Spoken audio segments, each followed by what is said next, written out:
نحمده ونستعينه ونستغفره ونؤمن به ونتوكل عليه ونعوذ بالله من شرور أنفسنا ومن سيئات أعمالنا من يهده الله فلا مضل له ومن يضلل فلا هادي له ونشهد أن لا إله إلا الله وحده لا شريك له ونشهد أن سيدنا وسندنا وغوثنا وغياثنا ومغيثنا عيننا وعوننا ومعيننا وحبيبنا وحبيب ربنا وطبيبنا وطبيب قلوبنا ومقصودنا وموجودنا ومطلوبنا ومرغوبنا ومصحوبنا ومحبوبنا ومعشوقنا أعلانا وأولانا ومأوانا وملجأنا ومولانا محمدا عبده ورسوله صلی اللہ تعالی علی حبیبہ محمد وعلی آلہ واصحابہ اجمعین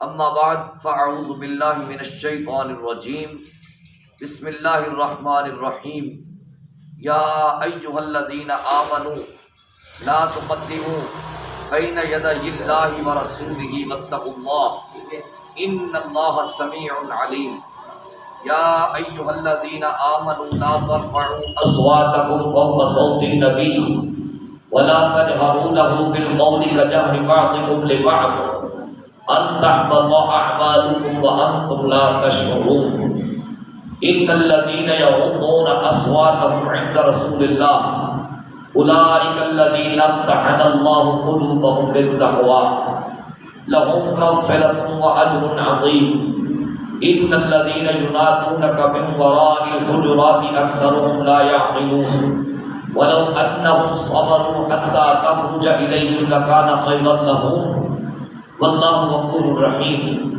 صدق الله مولانا العظيم وبلغنا رسوله النبي الكريم الرؤوف الرحيم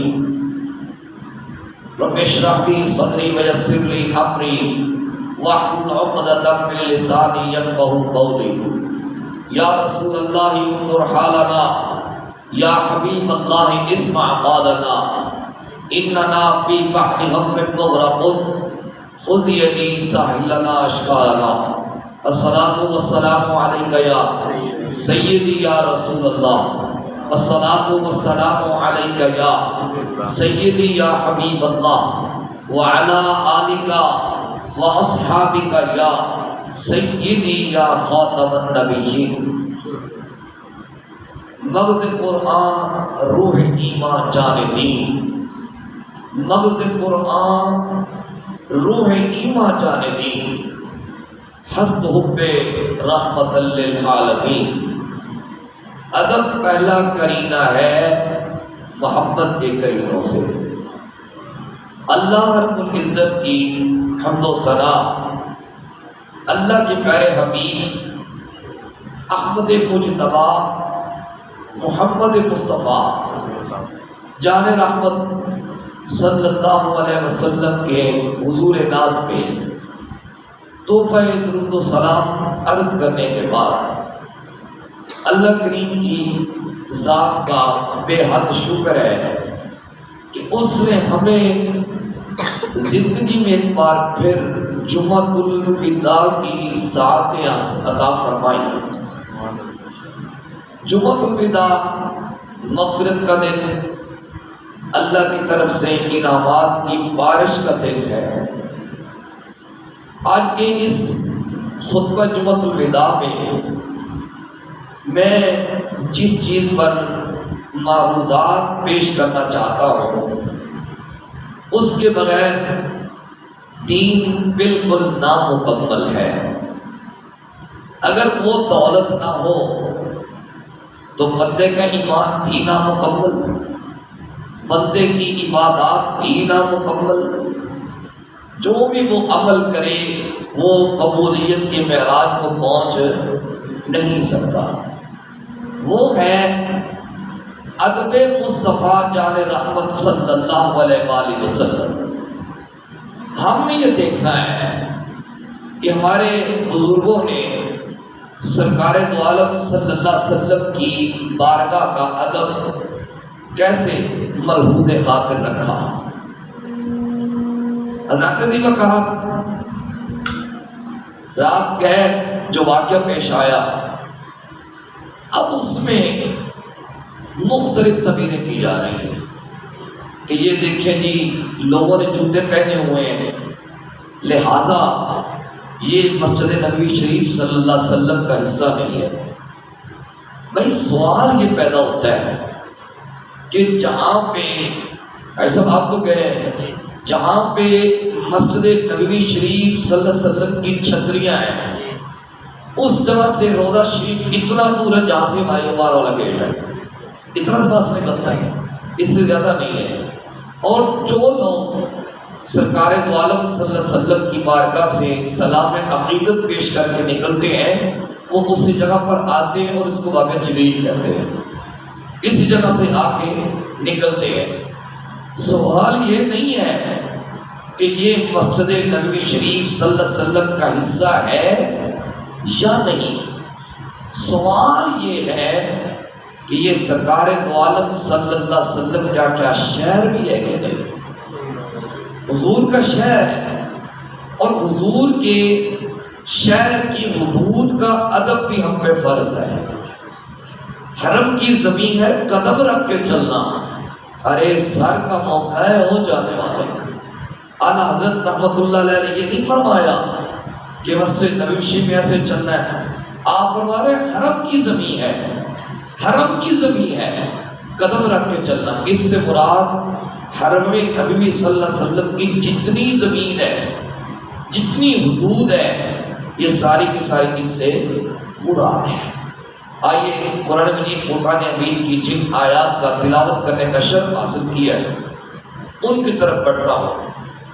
سورہ الحجرات پارہ نمبر 26، یہ غالباً قرآن پاک کی جو سورہ بنتی ہے، یہ تقریباً سورت نمبر یا 54 ہے یا 55 ہے۔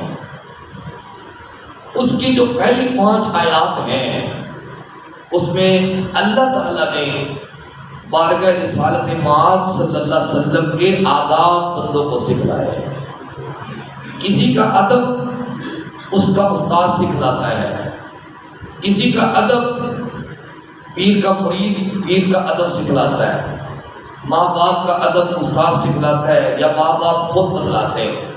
میں قربان نہ جاؤں اپنے حبیب مکرم صلی اللہ علیہ وسلم کی ذات میں کہ جن کا ادب خود اللہ سکھلاتا ہے، جن کا احترام خود اللہ سکھلا رہا ہے۔ حضرت نبی کریم صلی اللہ علیہ وسلم جب مقام حدیبیہ میں پہنچے تو اس وقت جب نبی کریم علیہ السلام کو عمرہ شریف پہ جانے سے روک دیا گیا تھا تو مسلم اور کفر کمیونٹی کے کچھ معاہدات طے پائے۔ ہر کام میں اللہ رسول کی حکمتیں ہوتی ہیں۔ اب وہاں سے عمرے کا پروگرام کینسل ہو جاتا ہے۔ صحابہ کو یہ بات بڑی ناگوار گزری اور حضرت عمر فاروق رضی اللہ تعالیٰ عنہ نے اس بات کو زیادہ ہی محسوس کیا۔ جب اتنا زیادہ محسوس کیا تو سرکار دو عالم صلی اللہ علیہ وسلم کی بارگاہ میں فوراً جبریل آ گئے۔ عرض کی یا رسول اللہ، اللہ سلام فرماتا ہے اور اللہ فرماتا ہے یا ایھا الذین آمنوا لا تقدموا بین یدی اللہ ورسولہ واتقوا اللہ۔ اے ایمان والو، اللہ اور اللہ کے رسول پاک صلی اللہ علیہ وسلم کی بارگاہ سے آگے مت بڑھو، ان سے آگے مت بڑھو۔ اب یہاں پہ فیصلہ کیا ہے نبی کریم صلی اللہ علیہ وسلم نے۔ اب حضور کے کچھ صحابہ میں یہ بات کو محسوس کیا گیا۔ اب یہ دیکھا جائے ظاہری طور پہ تو انہوں نے حضور سے آگے بڑھنے کی کوشش کی، اللہ سے آگے بڑھنے کی کوشش تو نہیں کی، لیکن اللہ پاک جو قرآن پاک میں ارشاد فرما رہا ہے لا تقدموا بین یدی اللہ ورسولہ واتقوا اللہ، اللہ اور اللہ کے رسول سے آگے مت بڑھو۔ اس کا مطلب یہ ہے کہ رسول کریم صلی اللہ علیہ وسلم کی محبت اللہ کی محبت، رسول کریم صلی اللہ علیہ وسلم کا پیار اللہ کا پیار، رسول کریم صلی اللہ علیہ وسلم کی اطاعت اللہ کی اطاعت، اور رسول کریم صلی اللہ علیہ وسلم سے آگے بڑھنا اللہ سے آگے بڑھنا ہے۔ اس کا سادہ سا مطلب یہ ہے، یا اس آیت کریم کا شان نزول یہ ہے کہ کچھ لوگوں نے یوم شک یعنی جو 30 شعبان معظم ہے اس کا روزہ رکھ لیا، تو اللہ تعالیٰ نے اس پر بھی اس آیت پاک کا نزول فرمایا، لا تقدموا بین یدی اللہ ورسولہ واتقوا اللہ، اے ایمان والو اللہ اور اللہ کے رسول سے آگے مت بڑھو۔ یا یوں ہے کہ جب قربانی کا دن تھا تو کچھ صحابہ نے، حضرت جابر کے بارے میں آتا ہے کہ انہوں نے عید پڑھنے سے پہلے قربانی کر لی تھی۔ اب نبی کریم صلی اللہ علیہ وسلم نے مسئلہ بیان فرمایا کہ جس شخص نے عید پڑھنے سے پہلے قربانی کر لی ہے اس نے خلاف سنت کام کیا ہے، تو اس پر بھی اللہ پاک نے اس آیت پاک کا نزول فرمایا، لا تقدموا بین یدی اللہ ورسولہ واتقوا اللہ، اللہ اور اللہ کے رسول سے آگے مت بڑھو۔ گویا جو رسول کریم صلی اللہ علیہ وسلم ہمیں طریقہ عطا فرمائے اس کے مطابق ہی ہمیں چلنا ہوگا۔ واتقوا اللہ، اس معاملے میں اللہ سے ڈر جاؤ، غفلت نہ برتنا۔ ان اللہ سمیع علیم، بے شک اللہ سننے والا اور جاننے والا ہے۔ یا اس آیت کریمہ کی ایک مثال اور دی جا سکتی ہے، جب نبی کریم صلی اللہ علیہ وسلم فتح مکہ کے لیے تشریف لے کے جا رہے تھے، ایک رستہ آیا، ایک مقام پہ جب حضور پہنچے تو روزہ تھا۔ آج ہم تو بات بات پہ روزہ چھوڑ دیتے ہیں نا، عرب کی گرمی اور مدینہ شریف سے مکہ شریف کا سفر تقریباً 475 کلومیٹر ہے، شرعی طور پر مسافر ہے۔ حضور نے بھی روزہ رکھا ہوا ہے، حضور کے اصحاب نے بھی روزہ رکھا ہوا ہے۔ اب شدت پیاس، گرمی اتنی تھی عرب کی، اتنی پڑ گئی کہ صحابہ کی زبانیں منہ کو آنے لگی۔ اب ابھی عصر کا وقت تھا تو نبی کریم صلی اللہ علیہ وسلم نے روزہ افطار کرنے کا حکم دے دیا۔ اب صحابہ میں 2 گروہ تقسیم ہونے لگے۔ ابھی چونکہ اسلام کے احکام اتر رہے تھے، کچھ نے کہا کہ ہم تو حضور کے ساتھ یہ کر لیں گے، کچھ نے کہا نہیں ہم تو ابھی تھوڑا سا وقت رہتا ہے، افطاری کا وقت ہو جائے گا تو پھر کر لیں گے۔ تو اس پر بھی اللہ نے فرمایا، لا تقدموا بین یدی اللہ ورسولہ واتقوا اللہ، اے ایمان والو اللہ اور اللہ کے رسول سے آگے مت بڑھو۔ حالانکہ افطاری عصر کے وقت کی جا رہی ہے، افطاری ہوتی ہے مغرب کے وقت، یہ عصر کے وقت کی جا رہی ہے، جس کا مطلب یہ کہ جو میرا محبوب کرے وہی دین ہے، جو میرا محبوب عمل کرے وہی دین ہے۔ ہم وقت نہیں دیکھیں گے، ہم یار کی ادا کو دیکھیں گے، ہم یار کی ادا کو دیکھیں گے کہ میرے حبیب مکرم صلی اللہ علیہ وسلم کی ادا کیا ہے۔ اللہ اکبر۔ اگلی آیت پاک میں اللہ پاک نے ارشاد فرمایا، یا ایھا الذین آمنوا لا ترفعوا اصواتکم فوق صوت النبی، اے ایمان والو اپنی آواز کو نبی کریم صلی اللہ علیہ وسلم کی آواز سے نیچا رکھو، پست رکھو۔ اب اس سے مراد وہ آواز ہے جو توہین کے ارادہ سے بلند کی جائے، یا حضور صلی اللہ علیہ وسلم کی بارگاہ میں کھڑے ہو کے ایسے کلمات کہے جائیں کہ جن کا حقیقت سے کوئی تعلق نہ ہو۔ اس سے مراد وہ آواز نہیں ہے، ایک بندے کی فطرت آواز بلند ہے اس کا قصور تو نہیں ہے، یا حضور صلی اللہ علیہ وسلم کی بارگاہ میں اذان ہوتی ہے، اب یہ بھی آواز ظاہر طور پہ بلند ہے لیکن اس میں اللہ کا ذکر ہے، رسول کریم صلی اللہ علیہ وسلم کا ذکر ہے۔ یا جب نبی کریم صلی اللہ علیہ وسلم مدینہ شریف تشریف لائے تھے تو وہاں پہ لوگوں نے نعرے لگائے تھے، یا محمد و یا رسول اللہ، یا محمد و یا رسول اللہ۔ حضرت یہ بھی اس سورہ میں نہیں آتا۔ یا حضرت حسان بن ثابت رضی اللہ تعالی عنہ حضور کی بارگاہ میں بیٹھ کر حضور کے سامنے حضور کی نعت پڑھی ہے اور بآواز بلند پڑھی ہے۔ لہذا اس سے مراد یہ نہیں ہے کہ اگر ایک بندہ اللہ کا ذکر کر رہا ہے یا رسول کریم صلی اللہ علیہ وسلم کی ذات پہ درود پڑھ رہا ہے یا حضور کی نعت پڑھ رہا ہے وہ اس عمل سے خارج ہے۔ لیکن آؤ میں آپ کو صحابہ کی بات بتلاؤں۔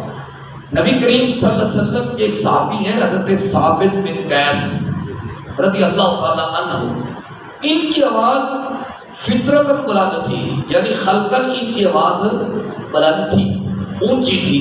جب یہ آیا کریمہ نازل ہوئی تو حضرت ثابت بن قیس رضی اللہ تعالیٰ عنہ نے حضور کی بارگاہ میں آنا ہی چھوڑ دیا، گھر بیٹھ گئے۔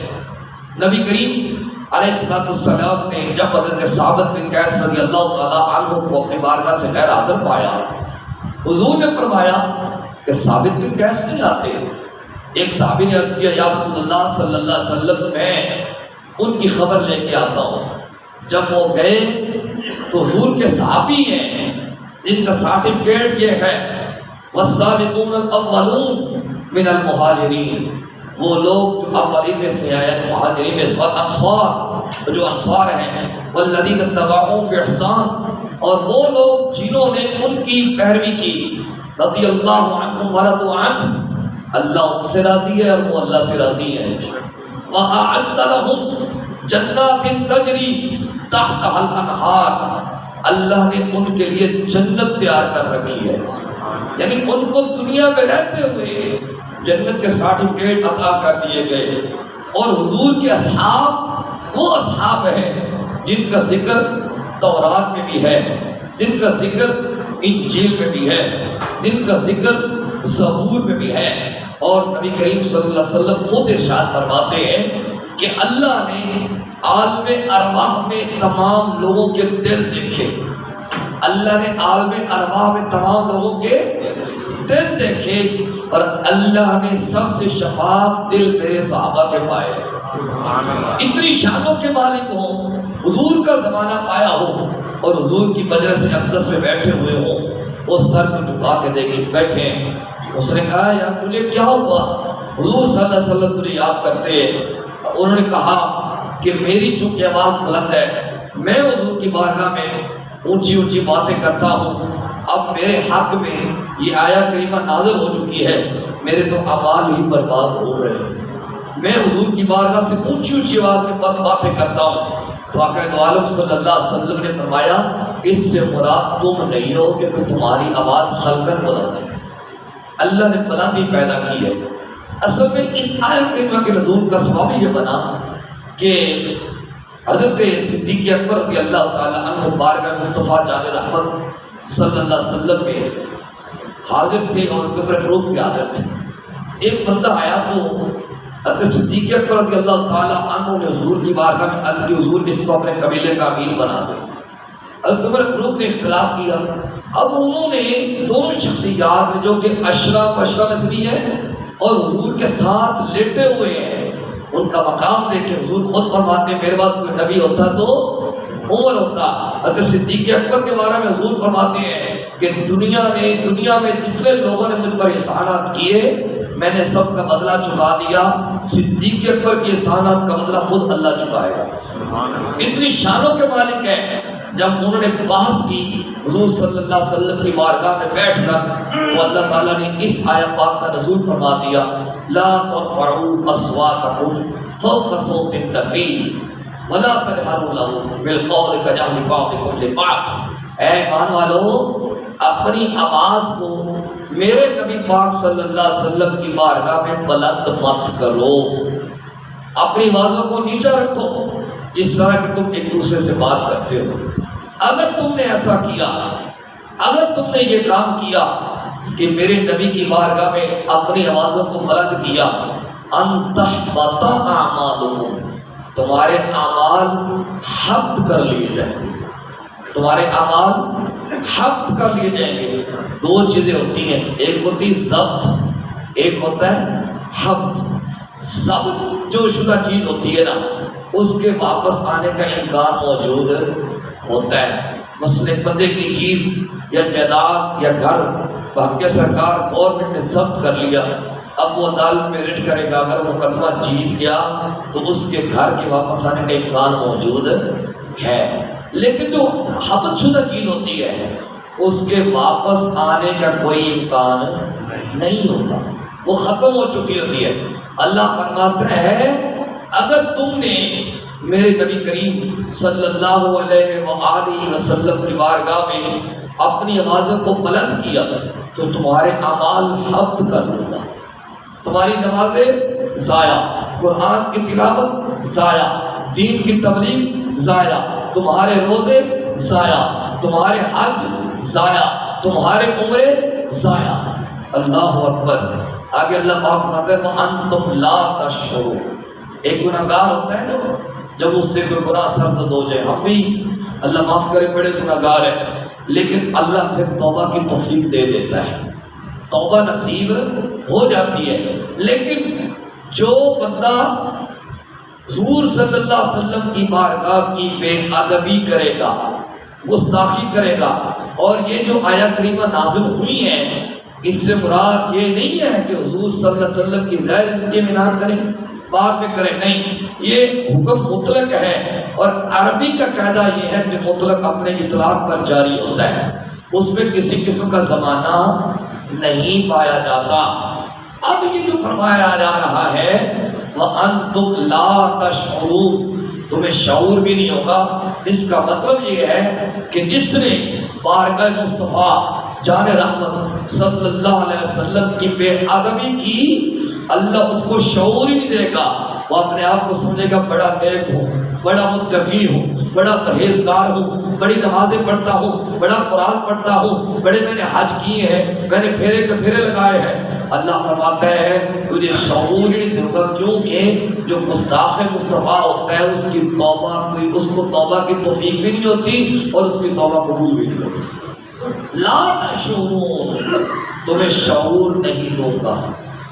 اب آئیے ہم اب دیکھتے ہیں ہمارے اکابر علماء کہ انہوں نے یہ تو بات کرتے ہیں کہ مسجد نبوی شریف میں نہیں ہوا جی، چھتریوں کے نیچے ہوا ہے، بھائی چھتریاں کس کا حصہ، وہاں پہ نماز نہیں پڑھی جاتی ہے، وہاں پہ صفیں نہیں بنتی، ویسے یہ جو کہتے ہیں مسجد نبوی شریف کا حصہ نہیں ہے، تم کون ہوتے ہو؟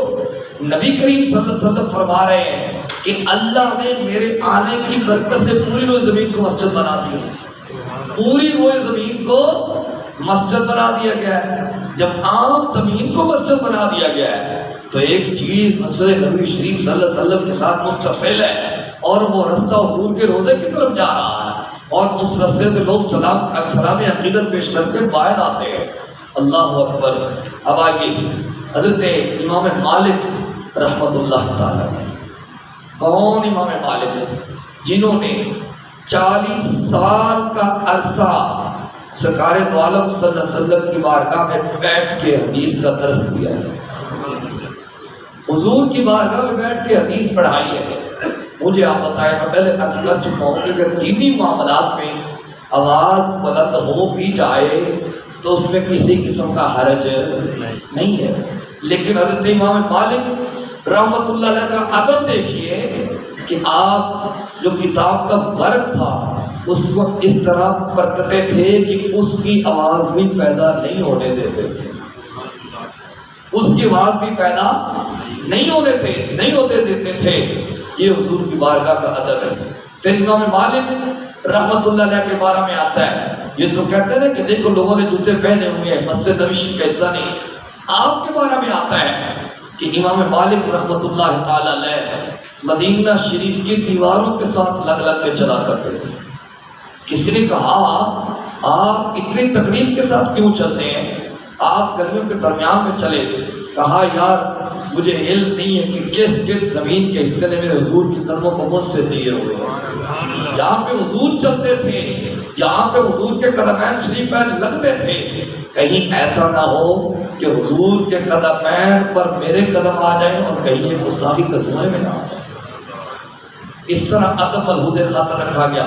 پھر امام مالک رحمت اللہ علیہ آپ نے پوری عمر مدینہ شریف کے اندر قضائے حاجت نہیں کیا، پوری عمر۔ حالانکہ آج تو وہ نیچے بیسمنٹ میں واش روم موجود ہے، وہاں پہ ہوٹل میں واش روم موجود ہے، ٹھیک ہے سہولت ہے، لیکن میں آپ کو بزرگوں کا ادب بتلا رہا ہوں کہ امام مالک رحمت اللہ تعالی علیہ نے پوری عمر مدینہ شریف میں قضائے حاجت نہیں کیا۔ جب بھی قضائے حاجت کرنا ہوتا تو مدینہ شریف کی جو اس وقت باؤنڈری تھی اس سے باہر چلے جاتے اور اپنا ایک پاؤں مدینہ شریف کی باؤنڈری میں رکھتے اور ایک پاؤں مدینہ کی باؤنڈری کے باہر رکھتے اور قضائے حاجت فرماتے۔ اس کا مطلب کیا تھا؟ ایک قوم کیوں اندر رکھتے تھے؟ اس کا مطلب یہ تھا امام مالک کو یہ خدشہ لاحق ہو جاتا تھا کہ کہیں مجھے مدینے سے باہر موت نہ آ جائے، کہیں مجھے مدینے سے باہر موت نہ آ جائے۔ یارو ہمارے بزرگوں نے اس طرح ادب کیا ہے۔ آج چونکہ 27 رمضان مبارک ہے اور جمعۃ الوداع ہے، 27 رمضان مبارک 14 اگست سن 1947 کو اللہ پاک نے ہمیں پاکستان کی نعمت عطا کی تھی۔ اس میں ایک تمام بزرگان دن کا کردار ہے، لیکن ایک بزرگوں کی بات یاد آ رہی ہے، پیر سید جماعت علی شاہ صاحب رحمۃ اللہ تعالی، محدث علی پوری، ان کا پاکستان کی تاریخ میں بہت بڑا کردار ہے۔ یہ کہ مدینہ شریف، اور انہوں نے اپنے خدام کو کہا کہ ایسا کرو آج فریش لنگر تیار کرو۔ فریش لنگر تیار کیا گیا۔ لنگر تیار کروانے کے بعد انہوں نے کہا نئے برتن منگوائے جائیں۔ کیا کیا جائے؟ نئے برتن منگوائے جائیں۔ لنگر تیار ہو گیا، نئے برتن منگوائے گئے۔ پیر صاحب کی بارگاہ میں عرض کیا گیا حضور کھانا تیار ہو چکا ہے، برتن منگوا دیے گئے، اب مہمان کہاں ہیں جس دن مہمانوں کی آپ نے دعوت کرنی ہے؟ فرمایا مہمان ہمارے پاس نہیں آئیں گے، ہم مہمانوں کے پاس چل کے جائیں گے۔ مہمان ہمارے پاس نہیں آئیں گے، ہم مہمانوں کے پاس چل کے جائیں گے۔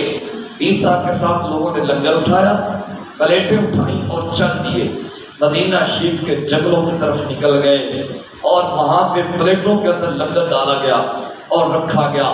اور پیر جماعت علی شاہ صاحب رحمت اللہ تعالیٰ علیہ، آپ جو ساگانے طیبہ تھے، جو مدینہ شریف کے کتے تھے، ان کی منتیں کرتے تھے کہ خدارا آپ کی مہربانی ہے، اس میں سے کچھ کھا لو، اس میں سے کچھ کھا لو۔ اس طرح ادب ہے۔ حضور کی بارگاہ کا ادب تو ایک سائڈ پہ رہ گیا۔ جس کتے نے طیبہ شریف میں زندگی گزار دی ہے، اور جو تو طیبہ شریف کا مقیم ہے، ہمارے بزرگوں نے اس طرح ان کا ادب کیا۔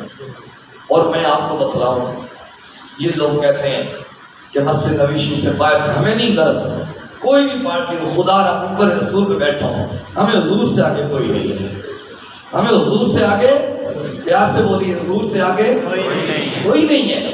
اگر حضور کی عزت ہی نہیں ہے تو ہم نے کیا کرنا ان پارٹیوں کو؟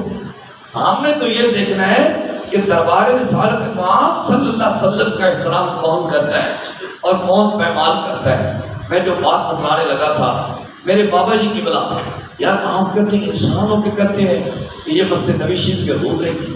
میرے بابا جی کی بلا رحمت اللہ تعالی علیہ، پیر مقدس حضور احمد شاہ صاحب، آپ ایک مرتبہ مدینہ شریف گئے اور آپ نے یوں کیا کہ ایک ریکارڈڈ والی ٹیپ لی اور چل پڑے جنگل کی طرف۔ اچھا، جب جنگل کی طرف چل دیے تو بابا جی فرماتے ہیں کہ میں اس کوشش میں یہ تھا کہ جو ساگانے طیبہ شریف ہے، مدینہ شریف کے کتے پاک ہیں، ان میں سے کوئی بول ہی دے تاکہ میں اس کی آواز ریکارڈڈ کر کے لے جاؤں، میں اپنے پاکستان میں بیٹھ کے سنا کروں گا کہ یہ ساگانے طیبہ کی آواز ہے۔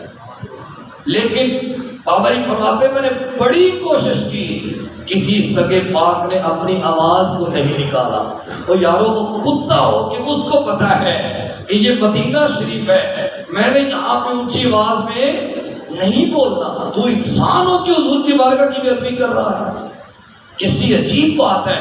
اس لیے یہ لمحہ فکریہ ہے، ہم من حیث القوم بہت نیچے جا رہے ہیں۔ میرے بھائیوں، میرے دوستوں، میرے عزیزوں، ہماری عزتیں کوئی عزیز نہیں ہے۔ ہمارے ماں باپ حضور پر قربان، ہماری اولادیں حضور پر قربان، اور ہم خود حضور پر قربان ہونے کے لیے تیار ہیں۔ حضور کی وجہ سے پوری کائنات کے رنگ ہے۔ یارو، یہ تو میں نے آپ کو بارگاہ رسالت مآب صلی اللہ علیہ وسلم کے جو کچھ اللہ کے بندوں نے آداب کیے، میں نے آپ کو بتلائے ہیں۔ میں آپ کو یہ بتاؤں کہ ہمارے بزرگوں نے حضور کا نام بھی بے وضو کبھی نہیں لیا۔ آج کل تو میں بڑی معذرت سے کہہ رہا ہوں، ہمارے ثنا خان، جن کو ثنا خان کہنا بھی ثنا خانی کی توہین ہے، وہاں پہ ممبر، وہاں پہ اسٹیج پہ آتے ہیں، وضو نہیں کیا ہوتا، وہاں پہ نماز نہیں پڑھی ہوتی، چہرے پہ سنت رسول نہیں ہوتی، کیا حضور کی تعریف کر رہے ہیں؟ جب ایسے ثنا خان ہمارے اندر آ جائیں گے، جب ایسے خطبہ 50-50 60-60 ہزار روپے لینے والے حضور کا دین بیچیں گے، پھر ہم من حیث القوم کہاں جا کے کھڑے ہوں گے؟ میں بات کر رہا تھا کہ ہمارے بزرگوں نے حضور کا نام بھی بے وضو نہیں لیا، اور مدینہ شریف کی بات بھی نہیں ہے۔ آپ نے بادشاہ کا نام سن رکھا ہے، سلطان محمود غزنوی رحمت اللہ تعالی علیہ۔ ایاز کا بیٹا ان کا خادم تھا جس کا نام تھا محمد، بیٹے کا نام کیا تھا؟ محمد۔ ایک دن سلطان محمود غزنوی نے کہا، اے ایاز کے بیٹے، اب بیٹے نے جا کر باپ سے کہا کہ آج مجھے بادشاہ نے ایاز کا بیٹا کہہ کے پکارا ہے، میرا نام نہیں لیا۔ ایاز کو تو بڑی پریشانی ہوئی، بڑی پریشانی لاحق ہوئی، فوراً اپنے بادشاہ کی بارگاہ میں کہا، بادشاہ سلامت، میرے بیٹے سے کوئی غلطی ہو گئی ہے، میرے بیٹے سے کوئی غلطی سرزد ہو گئی ہے؟ کہا کیا ہوا؟ کہا آج آپ نے میرے بیٹے کا نام نہیں لیا، ایاز کا بیٹا کہاں ہے؟ تو سلطان محمود غزنوی کہتے ہیں یہ راز ہے، راز ہی رہنے دو، یہ راز ہے، راز ہی رہنے دو، کہا نہیں ایاز کرنا پڑے گا۔ اس وقت سلطان نے کہا، سن ایاز، اگر تو نے پوچھ ہی لیا ہے، اگر تو نے مجھ سے دریافت کر ہی لیا ہے، میں تجھے بتاؤں تیرے بیٹے کا نام محمد ہے، تیرے بیٹے کا نام محمد ہے، اور یہ نام ہے میرے جان رحمت صلی اللہ علیہ وسلم کا، میری جان جانا کا، یہ پیارے آقا دو عالم صلی اللہ علیہ وسلم کا نام ہے۔ چونکہ تیرے بیٹے کا نام محمد ہے، حالانکہ وہ حقیقی محمد نہیں ہے، ایاز کا بیٹا ہے، تیرے بیٹے کا نام محمد ہے، میں نے کبھی یہ نام بے وضو نہیں لیا، آج میرا وضو نہیں تھا، میں نے پھر ایاز کا بیٹا ہی کہنا تھا۔ اس طرح ہمارے بزرگوں نے بارگاہ رسالت محمد حضور صلی اللہ علیہ وسلم کی آداب کو ملحوظ خاطر رکھا ہے۔ اس معاشرے میں حضور کے آداب نہیں ہے، وہ معاشرہ ہمیشہ پستی کا شکار ہوتا ہے۔ ہم ترقی تب کریں گے جب دربار مصطفیٰ جان رحمت صلی اللہ علیہ وسلم کے ساتھ جڑ جائیں گے۔ میں پھر کہتا ہوں، ہمیں کسی سے کوئی سروکار نہیں ہے، ہمیں کسی سے کوئی لالچ نہیں ہے، کیونکہ ہم نے تو دیکھنا ہے کہ حضور کی عزت کو دیکھنا ہے۔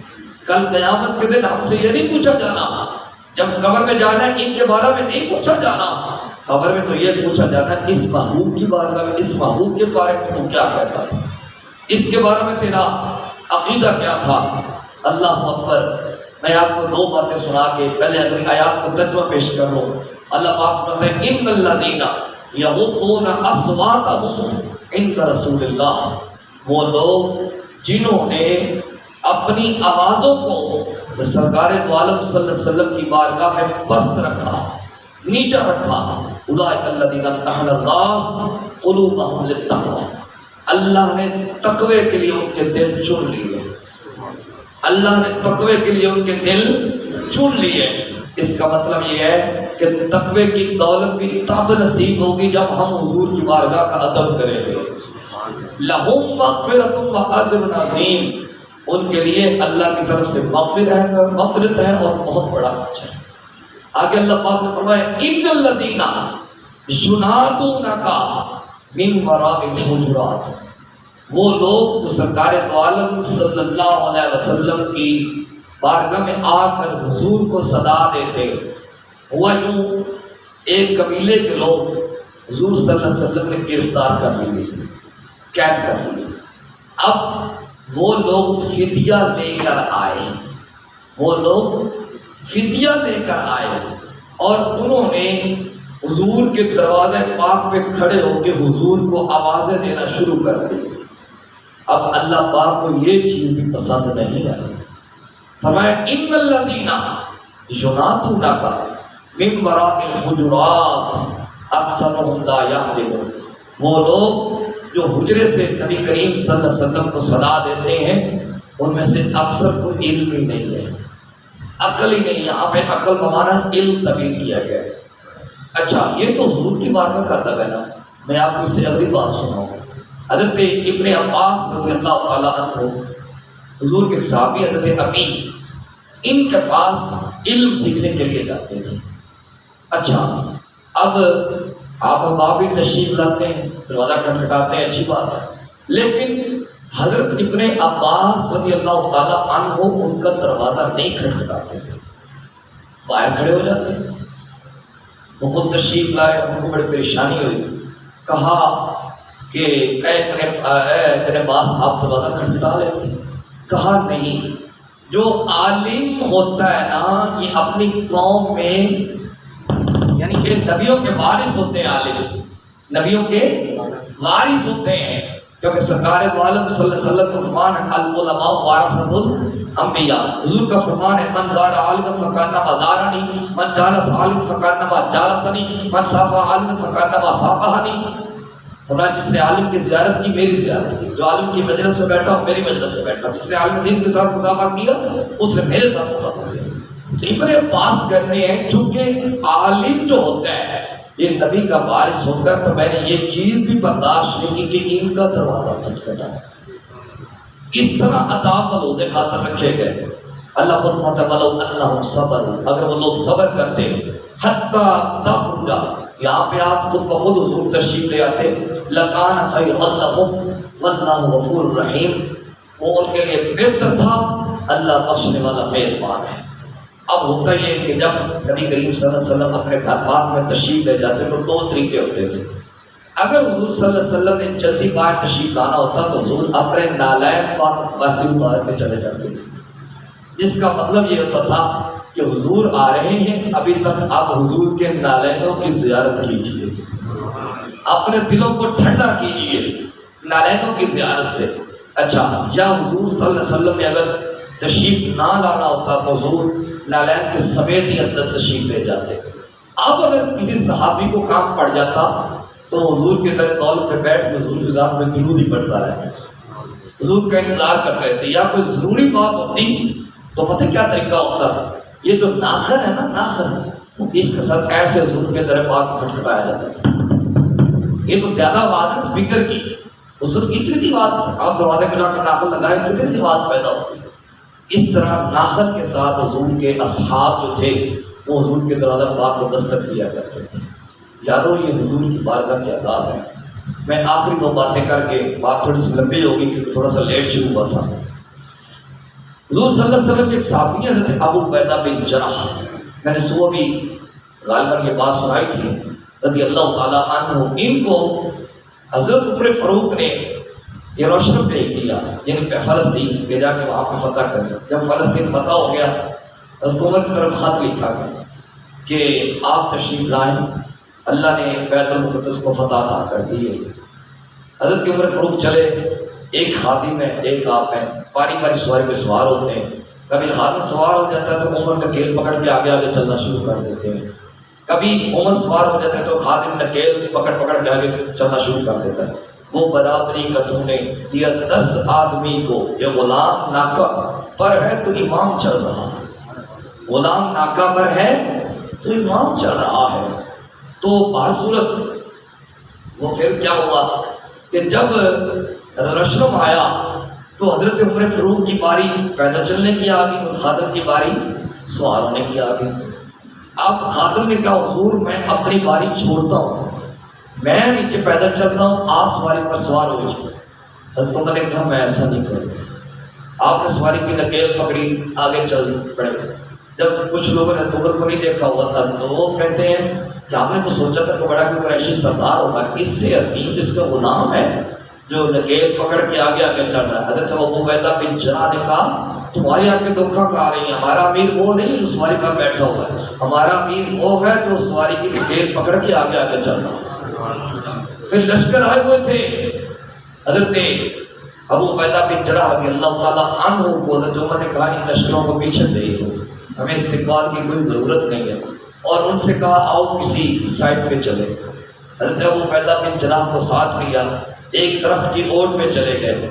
حضرت عمر نے حضرت ابو عبیدہ بن جرح کے گلے میں بائیں ڈال کے رونا شروع کر دیا اور کہا ابو عبیدہ بن جرح ہم ایک ذلیل لوگ تھے, ہم ایک رسوا لوگ تھے, ہمیں عزت دی ہے اللہ نے حضور کے جوڑوں کے صدقے سے دی ہے. اگر آج ہم نے حضور کے در کو چھوڑ کے کہیں سے عزت لینا چاہیے تو اللہ ہمیں ذلیل کر دے. بس یہ ایک دستور ہمیں دے گئے حضرت عمر. اگر چاہتے ہیں ہماری عزتیں بحال رہیں، ہمارے وقار بحال رہیں، تو حضور کی بارگاہ کے ساتھ جڑ جائیں. حضور کی بارگاہ کا ادب کرو، حضور کی بارگاہ کا ادب ضروری ہے. اور آخری بات حضرت عمیر بن سعد بھی ملتا ہے، عامر بن سعد بھی ملتا ہے. ابھی مشکل سے چلنا سیکھا ہے، مشکل سے بات کرنا سیکھا ہے. ان کے چچا تھے، بلکہ تھا جلیس بن سواد. اس نے حضرت عمیر بن سعد یا عامر بن سعد کو انگلی کے ساتھ لگایا اور حضور کی بارگاہ میں لے جانا شروع کیا.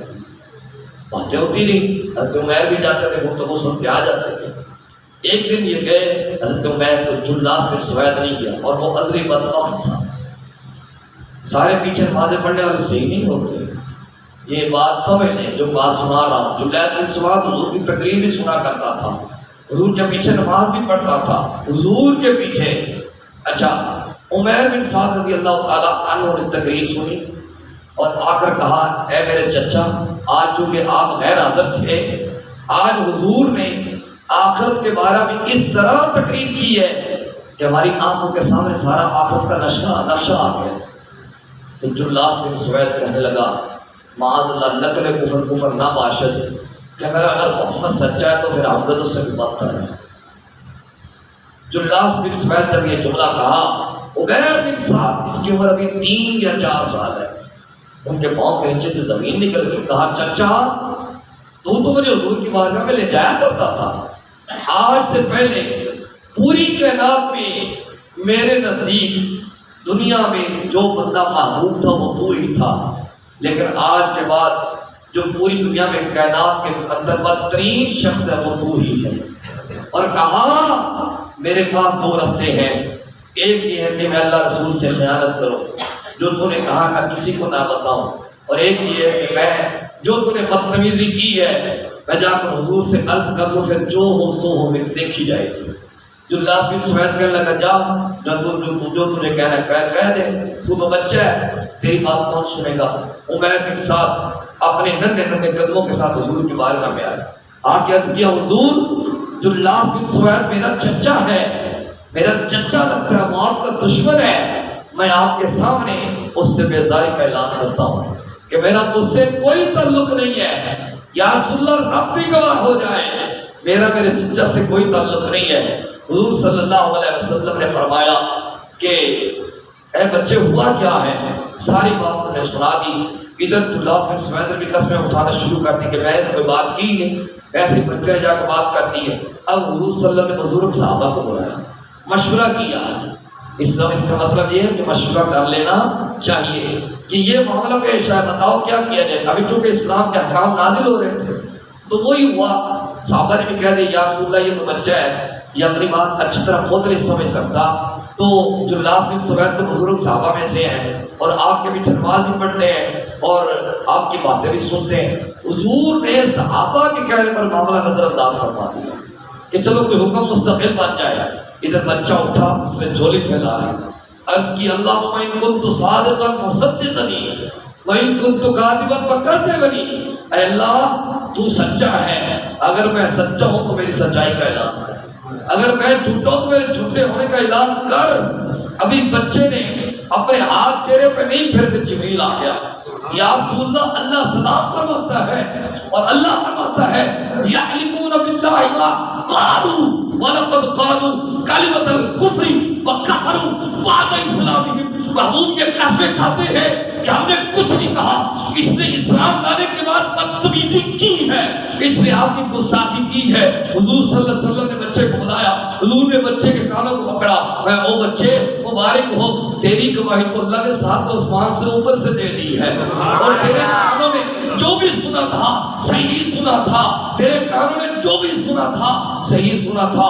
یار حضور کا ادب بندے کے دل میں ہو پھر گواہیاں آج سے آ جاتی ہے. اس لیے ہمیں کوئی سروکار نہیں ہے. کوئی نون لیگ ہے تو جائے جہاں سے نکلی وہاں چلی جائے، کوئی تحریک انصاف ہے تو جہاں مرضی چلے جائے، کوئی پیپلز پارٹی ہے جہاں مرضی چلی جائے، اگر حضور کی عزت محفوظ رہی تو ہمیں کوئی بھی پیارا نہیں. لہذا ہم رات والے واقعے کی شدید ترین مذمت کرتے ہیں، شدید ترین مذمت کرتے ہیں. ہاتھ اٹھائیے, یہ طرف موبائل کو گھمائیں. ہم شدید ترین مذمت کرتے ہیں. یہ دیکھ لیں, یہ پوری دنیا دیکھ لیں, یہ حضور کے دیوانے بیٹھے, ہاتھوں کو بلند کرو, یہ حضور کے دیوانے بیٹھے ہوئے ہیں اور یہ شدید مذمت کر رہے ہیں. اگر حضور کی عزت بحال نہیں ہے تو ہمیں کسی کی عزت عزیز نہیں ہے. ہم اس کے غلام ہیں. نبی کا جو غلام ہے ہمارا وہ امام, جواب دیجئے, نبی کا جو غلام ہے ہمارا وہ امام ہے. نبی کا جو غلام ہے ہمارا وہ امام. نبی کا جو غلام ہے. ہمارا وہ امام. یارو اگر کامیابی چاہتے ہیں, اگر ہم یہ چاہتے ہیں کہ ہمارا معاشرہ عروج پذیر ہو جائے, اگر ہم یہ چاہتے ہیں کہ ہمارے معاشرے کو اللہ کھویا ہوا وقار عطا کر دے, اگر ہم یہ چاہتے ہیں کہ اللہ میرے معاشرے کو کھوئی ہوئی عزت دے دے, آؤ حضور کے قدموں کے ساتھ وابستہ ہو جاؤ, حضور کے دامن کے ساتھ وابستہ ہو جاؤ. جب ہم حضور کا ادب کریں گے, حضور کا احترام کریں گے, حضور کے شہر کا احترام کریں گے, حضور کی بارگاہ کا ادب کا احترام کریں گے, پھر علامہ کہتے ہیں کی محمد سے وفا تو نے تو ہم تیرے ہیں, کی محمد سے وفا تو نے تو ہم تیرے ہیں. یہ جہاں چیز ہے کیا, لہو قلم تیرے ہیں, لہو قلم تیرے ہیں. حضور سے وہاں پہ وفاداری کا رشتہ استوار کر کے دیکھو, انشاءاللہ تعالی وہ وقت دور نہیں ہے کہ اللہ مسلمانوں کو کھویا ہوا وقار عطا کرے گا. انشاءاللہ ہم یہاں پہ یہ بہاریں دیکھیں گے کہ حضور کی بارگاہ کا ادب ہمیں نظر آئے گا. ہمیں کس سے کوئی سروکار نہیں ہو, پھر کہہ رہا ہوں یہ بات ریکارڈڈ ہے, ہمیں کس سے کوئی سروکار نہیں, کون سی پارٹی ہے کون سی نہیں, ہمیں تو حضور کی عزت کے ساتھ واسطہ ہے, ہمیں تو حضور کی بارگاہ کے احترام کے ساتھ واسطہ ہے. اس میں بڑے دلائل دیے جا سکتے ہیں لیکن وقت پہلے ہی اوپر ہو چکا ہے. اللہ تعالیٰ مجھے اور آپ کو حضور کی بارگاہ کا ادب عطا فرمائے. اللہ تعالیٰ مجھے اور آپ کو حضور کا سچا عشق عطا فرمائے. صلی اللہ تعالیٰ علی حبیبہ الاعلی سید الانبیاء محمد و آلہ و صحبہ اجمعین برحمتک یا ارحم الراحمین. عید کے ٹائم کا اعلان